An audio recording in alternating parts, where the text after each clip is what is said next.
आनंदाचा क्षण म्हणजे या वर्षी या संस्थानिक इतिहास रचला. आणि काय इतिहास रचला?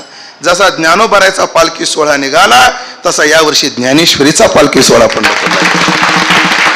सगळे परिसरातील वारकरी मंडळी सगळ्यांनी आपापला स्वतःची चूल मोडून ज्ञानेश्वरीच्या चुलीमध्ये आपली चूल मांडली आणि हा सोहळा काढला.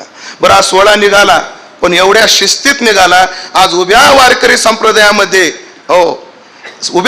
संप्रदायामध्ये कोणत्या सोहळ्याची चर्चा होती?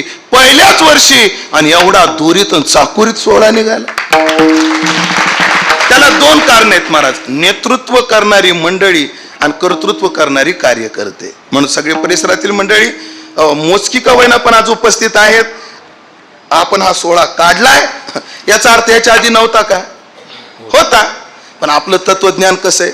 ओम सहना भवतु सहनो भुनक्तु सह वीर्यं करवावहै तेजस्विना वधितमस्तु मा विद्विषावहै.